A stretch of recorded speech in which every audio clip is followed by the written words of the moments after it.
欢迎电视机前的观众朋友走进天津卫视的大型情感节目《爱情保卫战》，看看今天我们请到的几位情感导师是谁？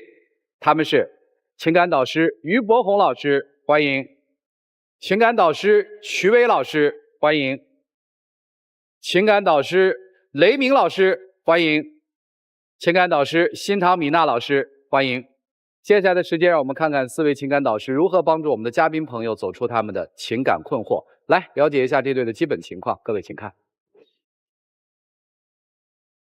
投资不仅是我的爱好，更是为了让他过得舒心。可是他却和我吵架闹离婚，我不明白他为什么就是不能支持我。结婚40多年，他对理财的痴迷越来越严重，对我越来越不关心。我不理解他为什么不能踏踏实实回归家庭，这样看不到未来的生活，我真的不想继续下去了。有请这对夫妻，有请。王先生64岁，来自北京，退休，有请。吴女士65岁，来自北京，退休，有请。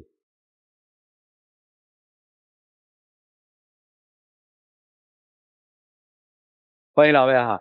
这结婚40年吧？对，有一闺女儿，对，闺女儿大了吧？大了，当外公了吗？当了。来我们这儿干嘛呀？我不想跟他往下过了啊！我想和他离婚。别呀，大姐，这为啥呀？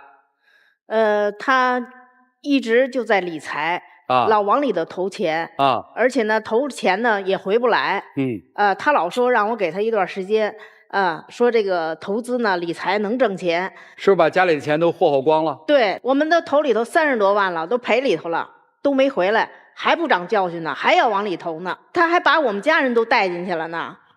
娘家人？对呀，他说的，你看我要想挣钱了，你们家人也不支持我，你也不支持我，都反对我啊！我这挣点钱，你们老拦着我，就那意思，我那个不让他出去挣钱似的。我说你挣钱，咱换个方式方法挣钱是吧？你要出个劳动力也可以是吧？你别老往里头投资，你挣钱不容易，你投的可快啊！这个理财哈，说句良心话，我也是为家里哈贴补用。所以来说呢，我的朋友做理财呢也挣了一些钱，我呢也跟着他们做一点，哎，没想到越做越大。您做什么呀？我投资也就是做牛，买2头牛啊，3头牛，1头牛2万块钱，1年的期限操作，或者2年的期限，这24%啊，48%呀，哎。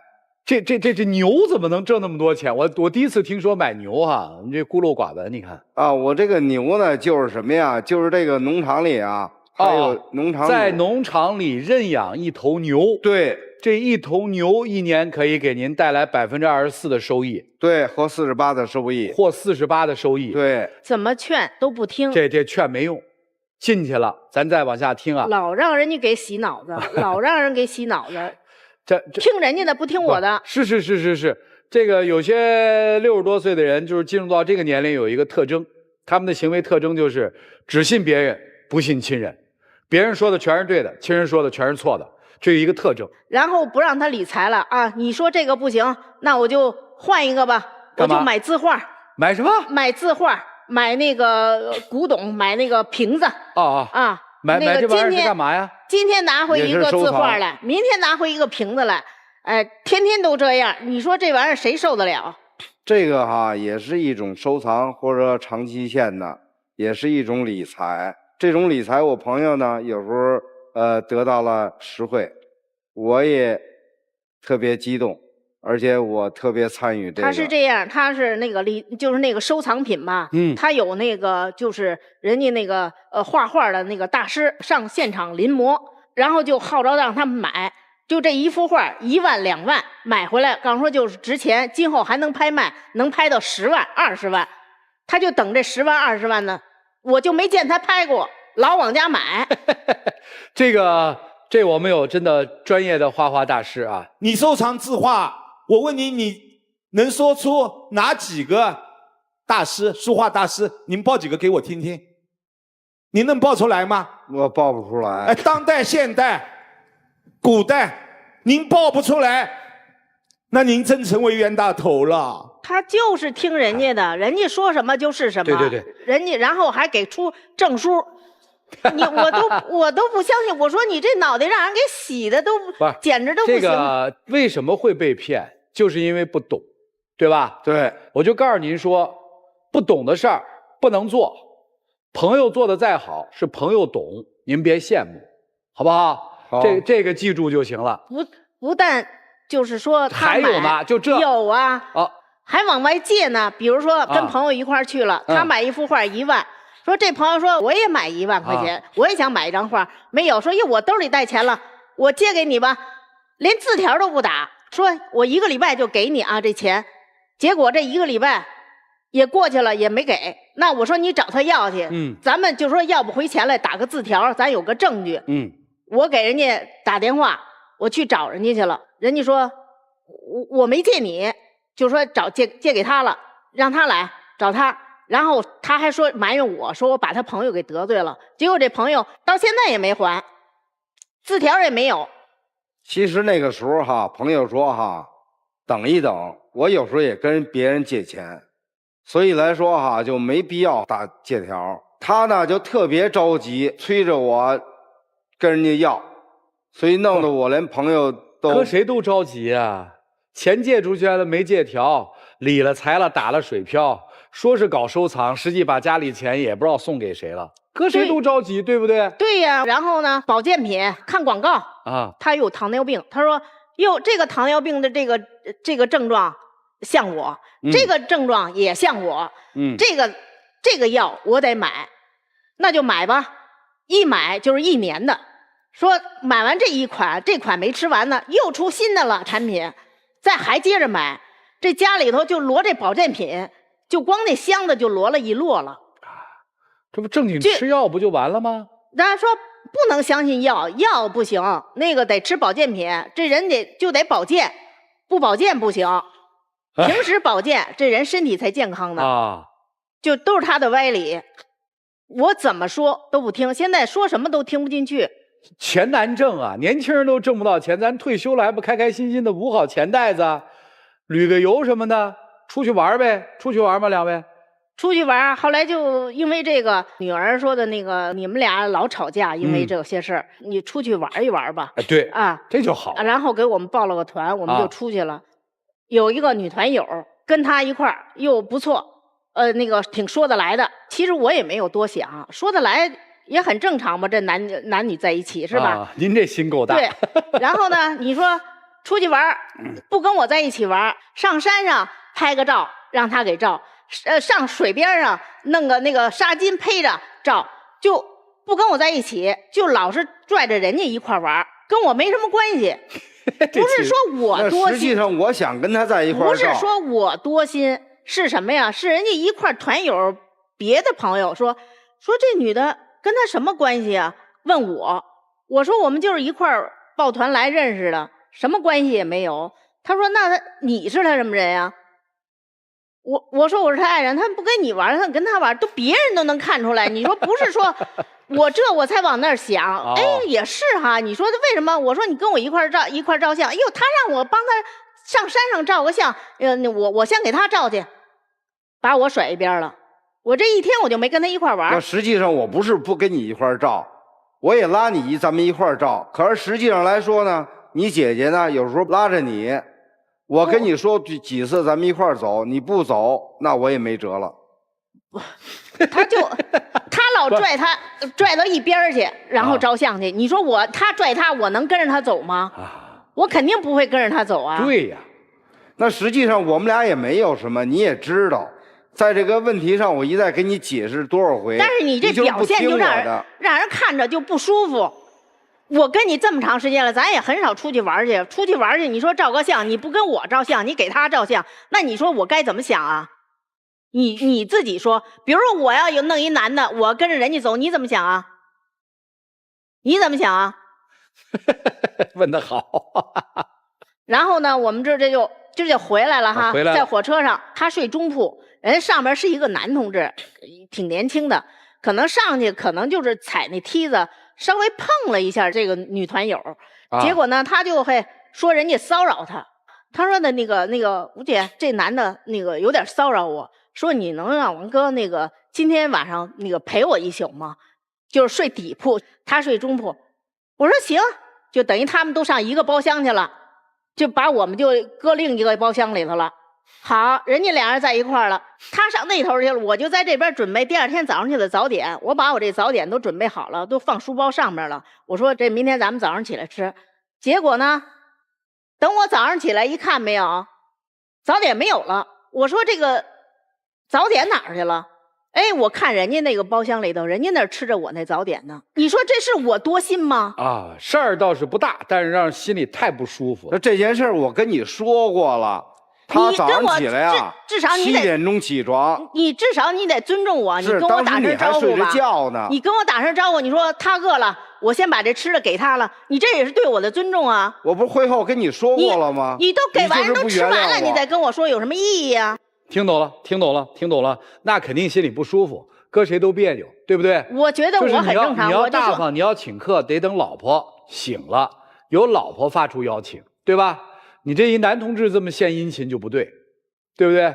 跟你也没什么关系，刚认识的，对吧？对呀。他饿了，他那么大人，他饿了，您自己觅食去，跟我，对不对？我一家出来旅行，我老婆孩子这亲戚朋友都没吃呢，我给您供了吃了。对，这事儿做的有点有点过分，我觉得是不是啊？你应该最起码所以就因为这个就要离了是吧？我肯定我得跟他离啊！你这刚好家伙，你这过路的都比我都强，这过这么多年我一点感情都没有了，心凉了是吧？那当然了，我肯定心凉啊！你个投资理财不听我的啊，赔钱算了。对吧？啊，我忍了。买保健品，你为了保命忍了啊，忍了。对。然后到了这个岁数，随便一个女团友，感觉你对她那态度都比对我好，这口气咽不下。您说是不是？是。不是，我就说咱找个平台，找个专家老师，问一问，是我错了，是你错了，是我多心了，还是你多心了？好，那就老师们给断断呗，对吧？让我们一起进入丘比特问卷。确实，理财、收藏加保健品是现在骗退休老人的3大件。您的老伴3大件，件件沾手。你理财，可财不一定理你啊。尤其是你这样没有经验，把这么多钱就扔进去了。2个人本可以好好的过老了。牵手过马路还有个人，也是蛮温暖的。生个病，递茶端水端饭的有个人，这是很幸福的。您现在要折腾到老伴，要提出离婚，晚年生活不容易，晚年婚姻更要珍惜。大哥，今天应该明白一点了，否则回北京只要订1张车票就够了，麻烦了，谢谢。谢谢博宏兄，曲总。大哥朋友多吗？多。哦，都什么样的朋友？嗨，就是理财的、旅游的，还有收藏的。这些朋友咱能少交点吗？你没有什么真正的朋友，借钱出去要不要打一借条？不给你打。老婆去要。人不给，我是管大哥借的，这不是调你们夫妻之间的矛盾呢吗？就叫朋友啊，那个朋友挣钱了，让你也跟着去，你懂吗？所以你看看你周围这些都是什么样的朋友？可真正的朋友、战友在哪儿？在你身边，你不听，你就想在自己的社交圈子里有点荣誉感，有点成就感，是不是？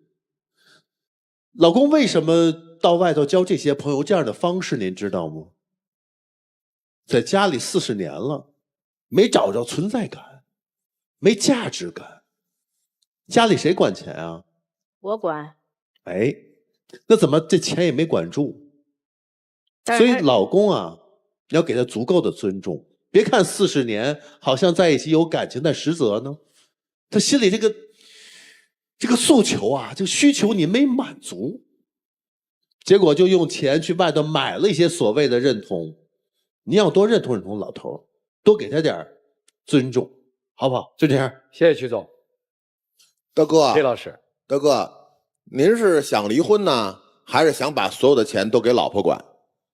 不离婚，把钱给老婆管。这就好办了。我看到有这么一件事儿，就是二位不知道自己的晚年应该怎么过。如果我没有自己的方向，我就会盲从。你们都没自己的方向，我自己不知道干点什么的时候，别人一忽悠我干什么，我就去干了。所以他上当啊，他什么当都上啊。大哥，我问一下，你老婆在你眼里有任何吸引力吗？有什么吸引力？他起码在家里啊，所以他在家里有吸引力，对吗？对啊，你的朋友是在外面的，对吗？对，行嘞，没事儿。就是我就是觉得有挺心酸的，其实就是到了这把子岁数，互相在对方的眼里居然没有魅力。您在您妻子眼里也没什么魅力，您就是一个找麻烦的老伴儿，不断的找各种麻烦，所以您在他眼里也没有魅力。他知道我在我妻子眼里，我就是一找麻烦的老伴儿，我妻子一丁点儿都看不起我。在这种情况下，我宁可不跟他出去，我也要跟外面那帮朋友在一块儿，至少他们没数了我。平时数了他多吗？那他理财这个收藏，我肯定要数落他呀。把钱不是你都收了吗？对，我收了他能借呀。我今天跟谁借钱了啊？那个我把钱借出去了。我说你干嘛了这钱？然后他就说什么什么理财呀。你知道你欠账不是给自己欠的，你欠账是给一家子欠的，你知道吗？这个是大是大非。你不光自己花钱给家里面找麻烦，你还借钱让家里面不得不陪着你面对麻烦的时候，你觉得你对吗？不对，还借吗？不借了。没事儿，我就到这儿吧，岁数比我大。谢谢李老师，尹娜老师。想推荐您二位一本电影，叫做《爱在记忆消失前》，讲的是两个70、80岁的老人家，有一天突然决定卖掉自己的房子，两个人买了一辆房车，就这样冒险上路了。两个人可能在路上有跌跌撞撞，但两个人也是在一起相依为命。两个人在路上又拾起了过去生活里头很多已经遗忘了的细节，而且最重要的是，其中有一个人已经患上了老年痴呆症，时不时的记忆力下降，时不时的忘记了自己身在何处，但是另一个人会温柔的把他拉回来。就后来我就在想，可能这人生路里头啊，我们这一辈子跟谁过一辈子哈，都是有磕磕碰碰的，但是直到最后的时候，可能真是就是老两口坐在那儿拉着手的时候，还好这一路有你。但是这个一路有你，没有儿女，没有朋友，没有身外之物的状态，怎么样才能找到呢？可能是老两口身处电影院，可能是老两口的自驾游，可能是老两口在各种小巷里头去找本地好吃的，然后把我们过往的人生智慧互相聊一聊，和一起探索我们不知道的。就这样，爱可能能够更加把大家抱在一起。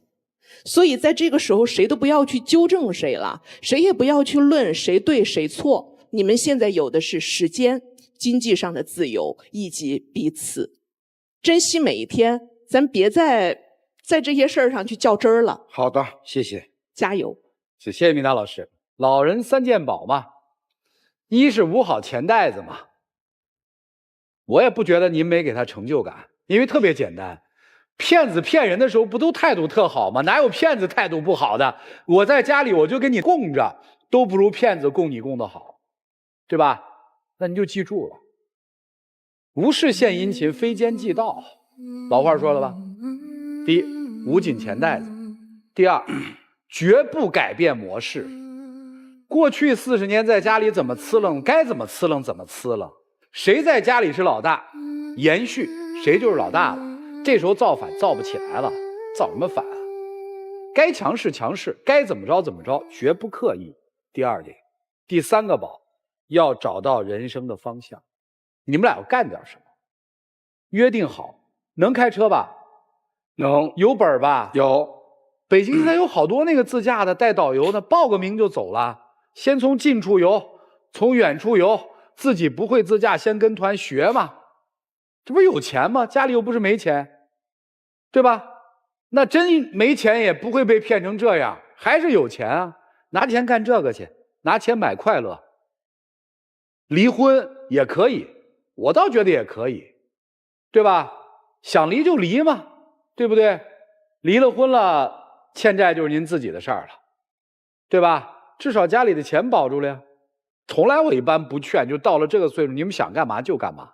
有一个核心，问问自己生活的快不快乐？您快乐吗？不快乐，您跟他在一起快乐吗？天天生气。我说句不好听的话，轰出去3天，突然发现自己心里空落落，这就是40年，这就是功夫，一定是不快乐的，所以都不说那个气话。看着他生气，没了他没气，真的，那心气儿都抽没了。主意您拿，怎么管老公您是有经验的，压根儿不用我们教。我知道您想让我们来说服他，以后别投资别理财了，说不动。他要真想被骗，还能被骗了，能管住的就是您。绝交啊，孟母3000呐，多带出去，远离那些狐朋烂友啊，远离骗子，不就完了吗？剩下的事儿您行，40年都收拢的不错，接着带回家收拾去吧。接下来让我们一起进入192就要爱，真情60秒。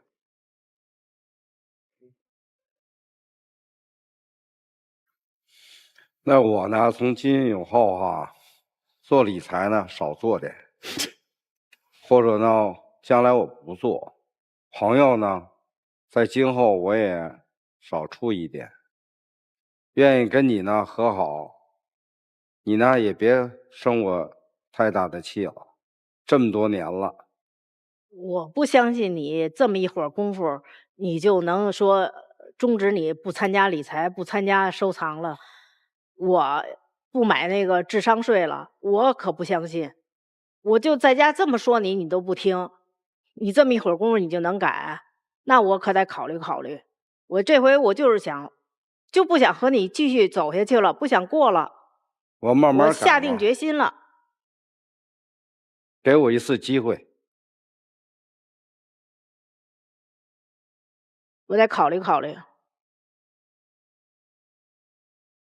挺好，给个建议啊，按照新的民法典规定，现在离婚程序有所变化，你们可以到当地的民政部门先做一个登记，就是您不是想跟他离吗？做一登记，登记完了以后，民政部门会给你们一个回执。回执就是说30天之后的哪一天，你们就可以去办理了。大哥，我得安慰您一下，我们这大姐说要跟你离婚，不是要把您轰出家去，一家人还是一家人。我们这大姐说要跟您离婚的意思，就是在手续上杜绝您在外头再去找各种各样的朋友借钱，然后把咱家钱丢了。您是不是这意思，大姐？您就算跟他离婚，他也是在家，然后这也是咱们家亲人，是这意思吧？不行，我就得给他轰出去。人家就没这么想，我是挺鼓励这种到了这个阶段想干嘛就干嘛的，干嘛憋着一口气啊？你得让有一些人知道他做错了事情是要受到惩罚的。为什么现在有很多像这样的岁数的一些男性朋友，他不受惩罚，就一辈子在家里被妻子管了之后，他就想造反，让他知道后果是什么。去了30天，咱30天就分开了，钱管好，您该履行履行，30天回来再看他什么样。大哥，你还去理财吗？你快想明白。那我就不理财了。你还要外头那些莫名其妙的朋友吗？你快想明白。不去了。你别跟我说，你该跟谁说跟谁说，快拿主意了。你赶紧。我那个理财是吧？我想逐步的收回来以后呢，别收了，别逐步收不回来了。人都跑了，上哪儿收去啊？就是啊，我就说你就当全赔了吗？所以来说，你得斩钉截铁了，大哥。你要再不斩钉截铁，可就……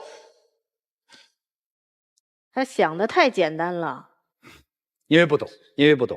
行了，没有别的了。我的建议就特简单，下定决心带他去，程序走一套，该治回来都治回来了。在这个过程当中，您可以自己先去看看电影，先规划规划，啊。我就是想要在家看看书，然后出去玩一玩，您自己规划攻略一下，挺好的，是吧？他愿意跟上就跟上。其实我自己有一个理念啊，就是到了这个岁数了，一定是个人管好个人，这才能成为依靠。你不要成为别人的累赘，你不要成为别人的累赘。什么叫累赘？我不给这个家做任何的正向的一个贡献，反而让这个家的钱受损失，让这个家里的孩子担心，让身边的老伴儿担心，这就叫做累赘了。照顾好自己是第一位的，自己做自己健康的第一责任人，自己做自己的责任人，不要让别人再管你了。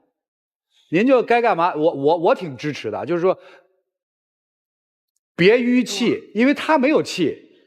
他这身体好得很，他一直在斗，还等着呢，那钱还会回来，所以这都不用担心，没那么多好担心的。大哥，你还不斩钉截铁？你赶紧斩钉截铁的表个态行吗？谢谢两位，请回。我谢谢您。好，谢谢您。电视机前的观众朋友，本节目的唯一官方报名热线是0223606301，有情感困惑的观众可以来电报名，不收取任何的费用，小心被骗。来，伯鸿兄，其实我觉得64岁真年轻，他们这状态不对，你知道吧？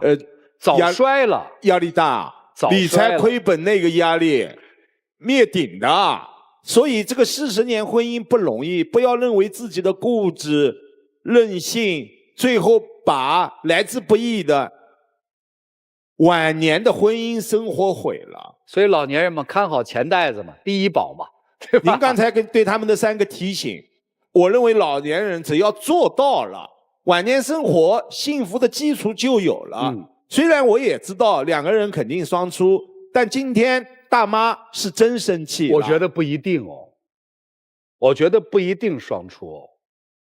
啊，来，曲总，我开始还真以为他们会双出，但后面我觉得这大哥这个执迷不悟的样子，这个大姐可能真急了。男出女不出，雷老师其实特别希望他们好。对呀，大姐出来吧，玩了命着帮大哥。是这样啊，就是，大哥知道错了，大哥懂得要斩钉截铁了。不信一会儿您问问他，您出来吧，都64了。不出吧，咱姐姐再扭捏一下，回家让老公好好哄哄，看老公的表现。不出不代表一定要分开，没事。我们来看他们怎么选。今天这个悬念我还挺期待的，我是真希望大姐别出来，你得治啊！来，我们看看他们作何选择，请开门。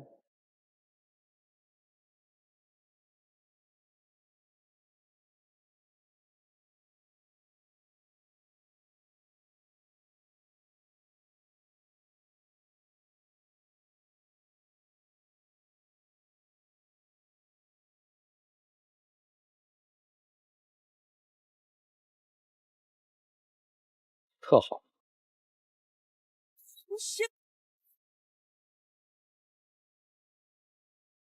您那心里我们都知道，我赔了这么多，我再投一点，把这钱挣回来，我就收手，是吧？对，现在就收手，赔了就赔了，认了。今天大姐给您下马威了，您有什么话对她说吗？我此次来的目的就是和好，不要再争吵。做理财呢，我将来不会再做了。与朋友之间呢，我将来少来往，愿意跟你在天涯海角去旅游，陪伴着共此一生。好，回家建议您，米娜老师推荐的电影找来，自己先看，报一团。好的，邀请。好的，大姐一起去，不是还没离吗？对，对不对？对，加油，好吧？好，谢谢您啊，保重身体。来，请回。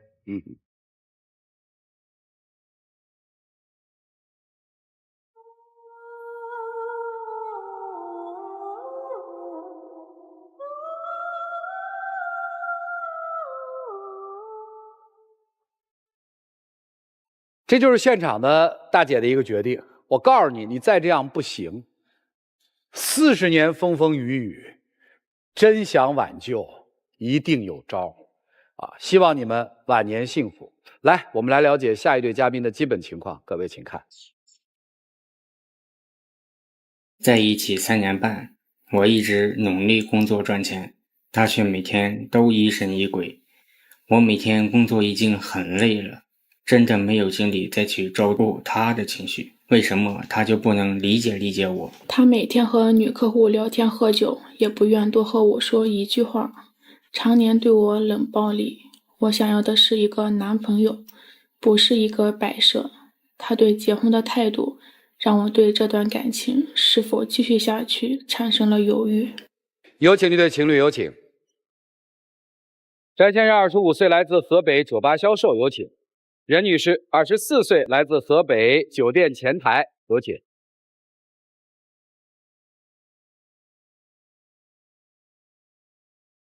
欢迎两位哈，谈了多久了？3年半。3年半吧。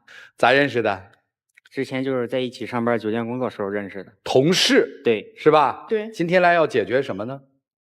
主要是我男朋友他这个洁癖特别严重啊，而且还没有责任感。行，说说吧。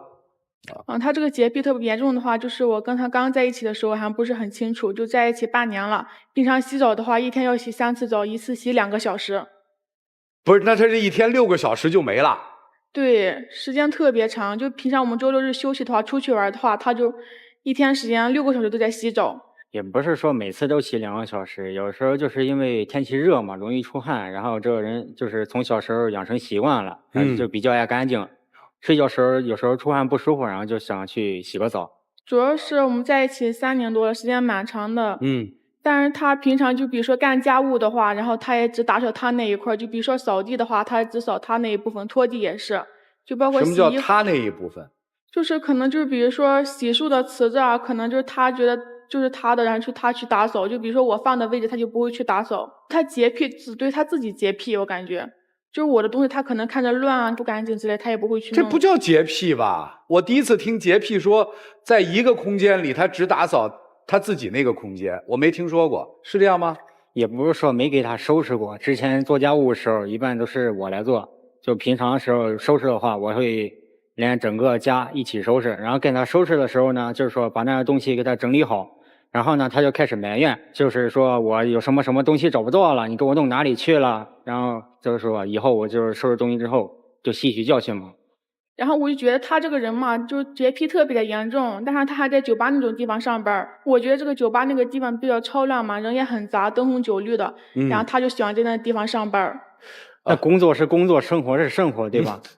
那工作跟生活是分开的，那你在家该干净干净，你在工作的地方你想干净，那你就保持自己干净就好了嘛。所以女生，你是不是想说的重点是不太愿意他去酒吧上班啊？对，我不愿意他在酒吧上班。他这个平常就是他自己去酒吧喝酒啊什么的，然后就是我去喝个鸡尾酒什么的都不行。因为我在那个地方上班，我不想让他喝太多酒，不是说不让你喝酒，你喝酒你也别自己喝，喝多了多难受啊！我每天在那地方上班，我还不知道啥情况吗？我自己有时候就喝1瓶鸡尾酒，而且那个鸡尾酒它又没有度数，又不像白酒没有度数，那也是酒啊，是不是？那鸡尾酒再说了，那也不是饮料，那也不是矿泉水。那你就可以每天喝好几瓶酒，我喝1瓶鸡尾酒不行啊！你还那你喝酒你就喝呗，你说你喝我以为你喝酒什么事呢？你也不跟我说。那我指定是心情不好，我心情能好一直能喝鸡尾酒吗？那你为啥心情不好？你们不跟我说，我怎么知道呢？那还不是前台之前就有一些同事老是说嘛，老拿我跟你前女友做对比，然后说她工作多么优秀，长得多么好看，身材多么好，天天这样说我，心情能好吗？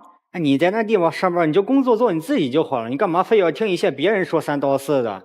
是不是？你做好你自己就好了吗？那你一走了之了，就把我放在那儿，然后天天都说那样说我，心情能好吗？那你说他也不可能每天都跟你说啊，这个事，你就说不要把他放在心上。现在是咱俩在一起，又不是说我跟他在一起。那你就老跟你前女友联系啊？我什么时候跟他联系过？你怎么没有联系啊？上次我还听朋友说看见你们在一起吃饭呢，你不就单独约他去出去吃饭的吗？吃饭是吃饭，再说我俩也没有什么，那都是之前的事了。不用，等一下，什么叫吃饭就是个吃饭，我俩没什么。你那前女友也是酒店同事吗？对，之前你她也在的那个酒吧是酒店酒吧还是？不是，是之前工作的是酒店，就是现在是酒吧。那你跟前女友没有联系，怎么能在一起吃饭呢？这事儿我们也挺好奇的。就是他，因为我俩之前也在一个地方上班嘛，就是在那个酒店啊。突然有一天呢，就是我辞职了，走了之后呢，也不知道谁跟他说的，应该是同事吧，跟他说我不在哪上班了，然后就是突然联系到我说，听说你现在不在那里了，然后现在去做什么了？啊，挺长时间不见了，有时间出来一起吃个饭。我说行，可以。怎么就是吃饭那么简单呢？如果你跟人分手了，然后时不时的出去吃个饭，这是我碰见的还有1次，那要是我碰不见的还有多少次啊？你自己想一想。那分手就不能做朋友了吗？是不是？朋友之间吃个饭那有什么？再说了，那你那只是单纯的朋友吗？那怎么不是单纯的朋友？再说，我俩之前是之前，现在是咱俩在一起，又不是我跟他在一起。这个肯定不是单纯的朋友，啊，至少他是个前女友。我也不是跟他说。总见也就见过1、2次啊，就是被看到的是1次，自己承认了还有1次。不是，我平常工作也没有那么多时间。行，好，咱知道，就是女生对于男生的工作以及对于男生跟前女友的暧昧不清，她认为让她心里很不舒服，是吧？对。好，接着往下说，还有啥？就是还有1次嘛，然后就是我去，就是因为平常他不怎么跟我沟通嘛，然后我去这个酒吧去找他，然后我去找他，他跟我待了差不多1、2分钟的时间，然后后面就消失了。我去找他，在酒吧里问他那些同事啊，然后他们都说他好像去忙了，还是好像不在酒吧里面，就搞消失。不是说我搞消失，那当时那客户来了，我得去接一下嘛，我不接他，我这个业绩是怎么来的？那如果说我不接他，那这个客户就损失了。那你的意思就是每天上班就得跟很多女的聊天搞暧昧呗？也不是说光接触女生，在那个地方本来人就多，男顾客、女顾客都有，该维护关系就维护关系。那主要不就是挣钱嘛，搞业绩。那我让你发个我的朋友圈的合照，然后你还特意设置一个小号微信啊发我。我设置一个小号，那是我把我家人跟工作生活这2方面分开。为什么说设置出来微信？以免以后就是说你给我发微信我找不到嘛。你那都是借口，都是理由吧？你微信大号上那么多人，就不想让我就把我公之于众呗？是这意思吗？我把你公诸于众了，那些我微信上的客户会怎么想？你作为一个销售，你还要在朋友圈发你自己的情侣，然后还发自己2个人的合照，那别人会怀疑你这个业务能力，你这个销售是怎么做的？你可拉倒吧！上次我都看见你就是在你的朋友圈发那个什么牵手照，是跟你的客户发的吧？那是跟人家玩游戏输了。再说了，那后来我不也删了吗？什么牵手照？就是玩真心话大冒险。然后就是输了，然后就是发个牵手照在朋友圈，跟女生发牵手照。对，标题是没有标题更可怕。来想吧，他就可以在他的就是大号微信上面发跟别的女的牵手照，然后就特意设置个小号发我的照片。我觉得他这个人很双标。怎么双标？那我在小号发朋友圈，那让家人看见不好吗？你让那些客人看到，那是怎么回事呢？还有上次你忘了吗？上次就是那次我们在家休息周六日的时候，然后有一个女的突然大晚上给他发了一句她怀孕了，然后呢她也不跟我解释什么的。什么她怀孕了？这是一个女的，微信我也跟她不熟，然后后来我才知道，后来那天正好赶上是愚人节那天，她给我发条微信过来，发了一句我怀孕了，然后当时她就看到了。不是你跟她不熟，她能跟你开这玩笑？那有可能是群发的，我也不知道是什么情况。后来我也没回这女的脑子有这个微信我也没回怎么可能是群发的呢？因为怎么说吧，人一个正常的女的可能大晚上就把这种话给一个男的发这种话吗？那指定是单独发给他，他还不承认，后面他还一直不解释，也不想跟我沟通。我不是跟你解释过了吗？那天是愚人节，再说那就一条微信，那你每天给我发微信的那么多人，你干嘛非要纠结那一条呢？不，那条确实挺让人纠结的。一个女的给一男的发一条微信说我怀孕了，然后后来我也没理他，确实没理。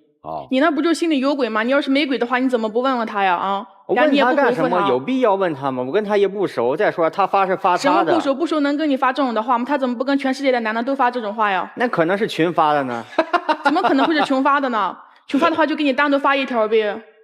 行，女生的安全感已经历历在目啊，就不用再说了。就对这段关系当中，女生好像就怕这个男人被抢走了，是这意思吧？对，我听下来还有别的吗？主要是我在这个感情中一直都是我这个比较卑微的，就是然后他就是一直感觉很强势。谈了3年半，对这个感情有什么打算吗？主要是我们在一起3年半了嘛，时间也蛮久的，而且我就是想最后有个结果嘛，能结婚。你想结婚？对，我想结婚。这事儿你跟他聊过吗？我跟他聊过。他什么态度啊？他就是吞吞吐吐的，然后也不想说这个话，然后就每次说的话就是他不想结婚。我不是说不想结婚，我都说了，现在经济条件基础还不够呢。如果说有那个经济基础，你再说谈婚论嫁那可以。那你说现在20多岁，你结婚是不是有点太早了？我看你就是不想结婚吧？每次我一提到这个话题的话，你就会说我没有什么经济基础啊什么的。而且我说了，我不要什么车房什么的，就能跟我在一起结婚就可以了呀。那肯定也不能同意呀。你说现在最起码的结婚基本条件你得有啊，你没有那个基本条件，你为什么要结婚呢？我看你根本就是不想跟我结婚。你说你结婚之后以后吃什么喝什么？不是，我问几个问题啊。他有没有权利不跟你结婚？没有。他必须得娶你是吧？对。他如果不娶你会有什么样的后果？他不娶我的话，就是我这3年多的青春就白白浪费在他身上了。所以你觉得不值？对，因为女孩子的青春也很重要。哦，那你怎么办啊？你非得娶了我啊？不娶我不行啊？我的想法，我还是说，我说多再挣足够的钱之后，到时候现在跟钱没关系。结婚。我问问你啊，姑娘已经说了，我要嫁给你与钱无关，对吧？娶不娶？这个我感觉还是经济条件没有达到一定基础，我是不想结婚啊。就一辈子不达到基础，一辈子不结婚，是吧？也不是说吧，如果说到我想是做这个行业做到30岁嘛。做到30岁之后，然后就不做这一行。到时候如果说回家，所以那个时候是不是有钱和没钱没有关系？你结婚的标准是30岁，是吧？对。接受30岁再结婚吗？不接受。你看，不接受。好，接着你喜欢他吗？喜欢，毕竟在一起那么长时间啊！你别毕竟在一起那么长时间，你是靠时间来衡量的是吧？你喜欢他什么？他这个有时候主要是挺关心我的，也是。哦，关心。还有呢？小吵小闹比较多，其他也没什么。他这个人就是太自私了，就是一直想拖着你不跟你结婚，然后一直跟你谈恋爱，然后他这人很双标。所以问题就出现了嘛。一个你眼里的有洁癖，跟前女友和女顾客暧昧不清，对吧？对。工作又不让你满意的一个男人，你为什么一定要嫁给他，抓住他死死不放？因为我这个人比较重感情，而且在一起3年半了嘛。哦，今天来的目的是什么？我就想让他给我一个结果，能不能跟我结婚？要答案的。如果他说你这个结婚，他可能说我30岁再娶你，这不是也是结婚吗？我不想30岁结婚。所以你要的是什么答案？就想他1年内跟我结婚。你1年内得娶我。如果人家今天就说了，我1年内就不娶你，我不管他说的前置条件是什么，没钱啊，没事业，这不重要啊。结果就是我不娶你，你怎么办？他如果不娶我的话，那我们就分手，因为我已经陪了他3年半，不可能再跟他就耗5年的青春。今天是来逼婚的，来吧，各位老师，看看应该怎么办吧。让我们一起进入丘比特问卷。伯宏兄，当一个3年半的女友说：“我不要车，不要房，我只想和你结婚。”男生的回答是：结婚是需要有经济基础和条件的。这个你还没有听明白吗？他还在乎你吗？还渴望这一段恋情瓜熟蒂落有个结果吗？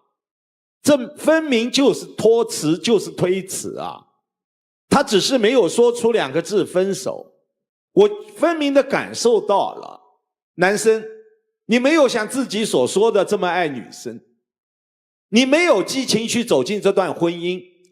30岁，你只是让他遥不可及，提出分手。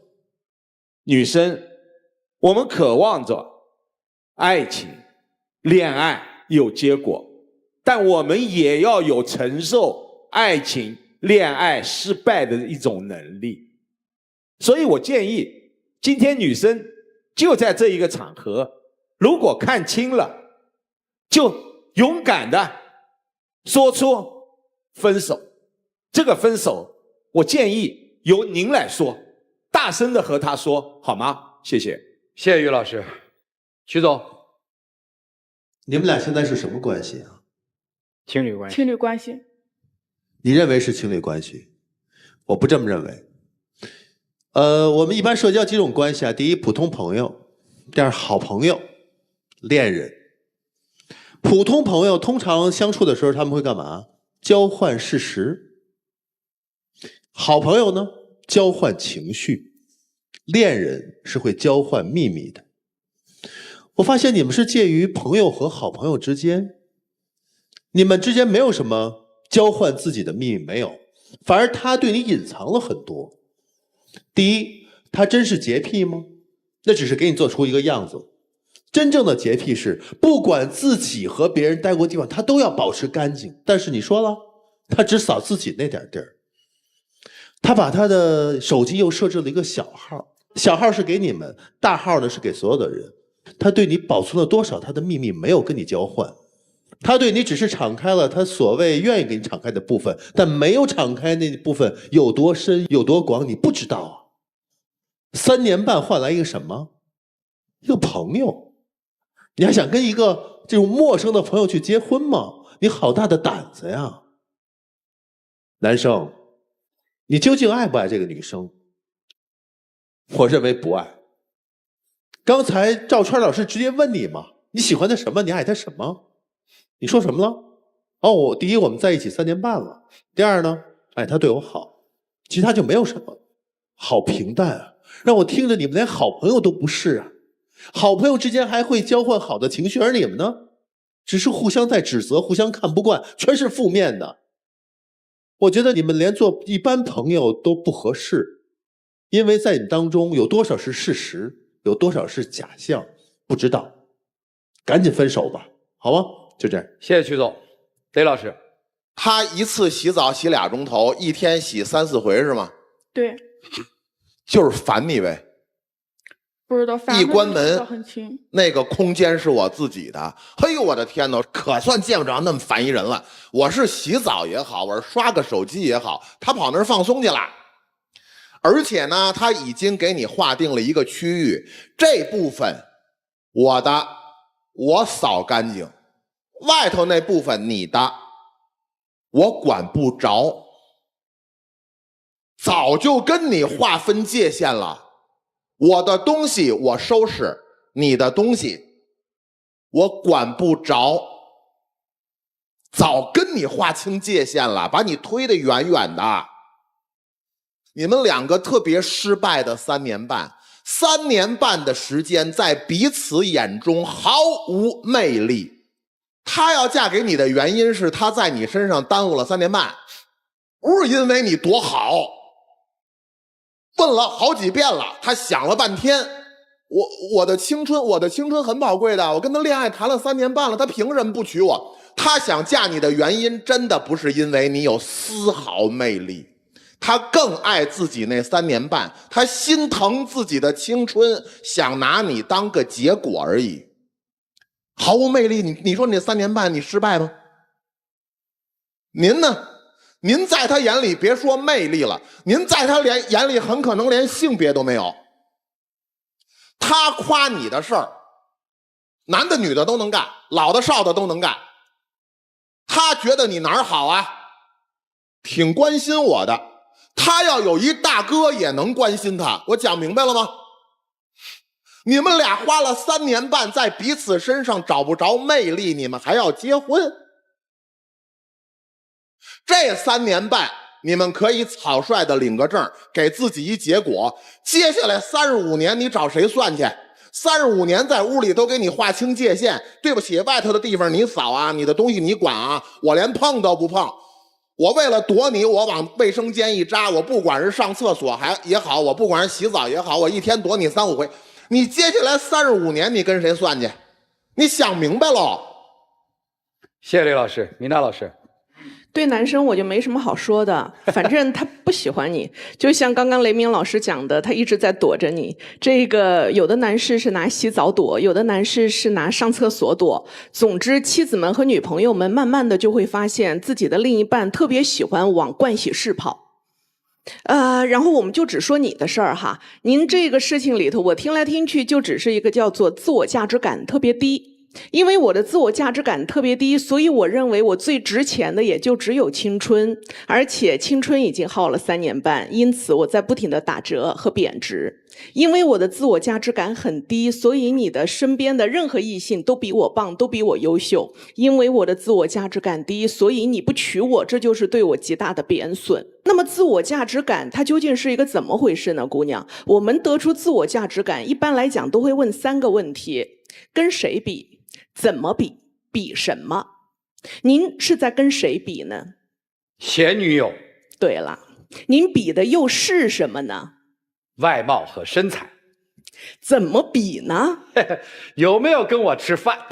对了，赵川老师都已经把您自己的这一套行为模式都能总结得出来。为什么？这个在我们看来就是您在谈着一个对自己极其消耗的感情，在这个感情里头，因为您错误的找了一些比对对象，也使自己得出了一个结论，叫做我不被爱，我不配被爱。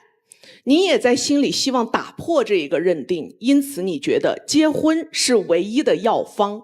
我不知道我说的这一些您听不听得懂，但是就想告诉您的是，您的价值远不止您失去的3年半。如果我们要说对等、说平等的话，那么这3年半他也把他的青春折在你手上了。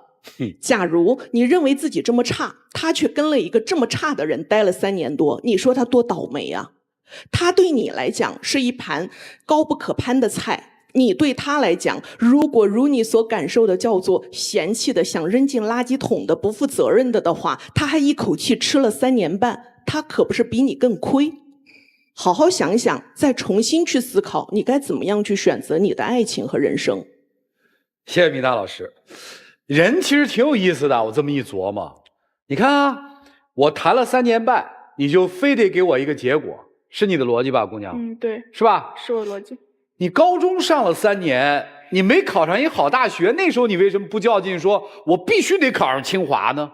因为我用了3年的时间，我今年没考好，我复读1年，我必须考上清华。这时候可没有啊。行了，就这样吧，马上就原谅了自己，宽容了自己，对吧？对。那你那个就不叫青春吗？那不是你人生的一部分吗？是我人生的一部分，对吧？这就很奇怪，为什么现在有很多人把人生的一个部分变成人生的全部呢？恋爱、结婚是人生的一个部分。为了让我们取得更好的一个明天，干嘛在这儿纠缠呢？但是我还是很喜欢他。你喜欢他，他喜欢你吗？好，接下来就是我说的第2件事。一个人可以一天洗6个小时的澡，那你们肯定也得上班吧，对吧？你指的就是你在家的这段时间，他要洗2个小时的澡。我们想这2个小时的澡得怎么洗？您就让一个贵妇来洗，咱就琢磨2个小时的澡，你发挥你的想象力，你怎么把这澡洗2个小时？另外，第3，爱情里面有个特别骗人的东西，这都是你们自己骗自己的。3年半了，因为时间，所以我爱了他。我的天哪，时间是你爱上一个人的重要标志吗？你告诉我。你当时爱上他的时候，你们俩才认识几天呀？你们俩深爱的时候，感情最好的时候，你们俩才认识几天啊？醒醒吧！让爱情慢慢变淡的就是时间，时间越长，爱情会变得越来越淡。如果有魅力吸引的人，会产生爱，那是另外一个东西。所以在那儿较什么劲呢？该分手就分手吧，把话说清楚。我没打算娶你，我就是跟你谈恋爱的。娶这件事儿我做不到，我没那么喜欢你 ，OK 了。一个男生喜欢一个女生，不可能跟他的前女友还联系还吃饭。一个男生喜欢一个女生，不可能说我跟那么多的人勾勾搭搭。我没说你们干嘛，至少你释放了信号，对吧？说清楚就 OK 了。接下来让我们一起进入192就要爱真情6分。就是说你能不能再给我一些时间？如果说这段时间我挣到钱了，我肯定会跟你结婚，到时候我们回家开一个自己的小店。这次的感情中我也付出了很多，我来这次就是想要一个结果。你想要结果，那如果说没挣到钱，咱俩结婚之后，那这个钱从哪里来呢？咱俩结婚之后去做什么？你有没有想过？我不是那种物质的女人，你为什么老是这样想，非得有多少钱呀？但是人你总得面对现实啊，你得往以后着想吧。我看你就是不想娶我，到现在为止你都是不想娶我，然后你还各种理由。我跟你说过了，我也不是说不想结婚。如果说不能到30岁，我可以说再做个2年、3年也可以。到时候有点钱了，咱俩回家开个小店也可以啊。一直的感情中我已经妥协了很多次了，这一次我不想妥协了。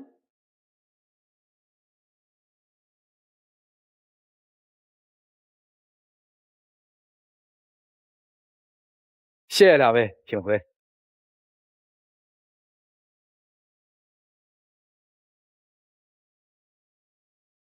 来预测一下吧。在一段恋情当中，无论是女生还是男生，真的不用这么卑微。一旦不平等了，那肯定不平衡了，也就不平稳了。我认为男生可能还会装腔作势的出来，女生不会出来。徐总，我觉得男的你也别洗澡了，直接这门就当成那个你们俩那个划分界限的门吧，双步出。雷老师，不是钱的事儿，不是30岁的事儿，也不是那3年半的事儿。不爱就说不爱，别出来了，彼此留个面子。米大老师，找这样的男孩还不如找武大郎，武大郎做的是真饼，这男孩只会画假饼，女孩别出来。对，大郎还卖炊饼的是吧？来吧，看看他们自己的选择是怎样的，请开门。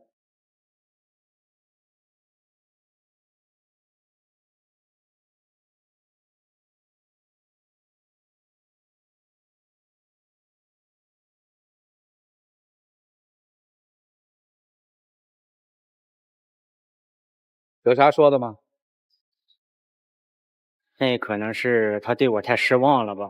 如果说就是说没有很好的结果，那我就希望他以后能找个比我更好的、更关心他的，也希望呢他以后跟我跟你说，你最可恨的就在这儿。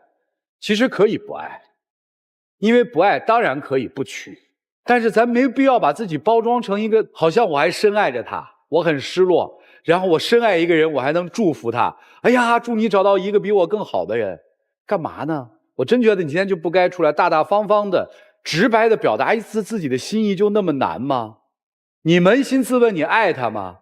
男生我一般不想插嘴，今天是他渴求你接受他，哎，你还装腔作势，好像一个情圣一样，你情何以堪啊？就是我是觉得你至少你今天说实话，说我曾经爱过，现在不爱了。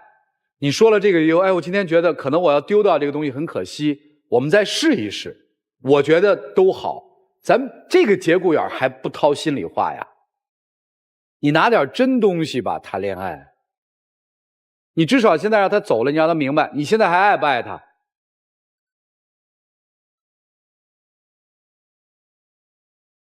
完了吗？这不就答案吗？无言就是答案吗？你现在还想不想娶她？完了吗？无言就是答案吗？你不跟人家说嘛，这才人家痛苦的地方嘛。谢谢，请回。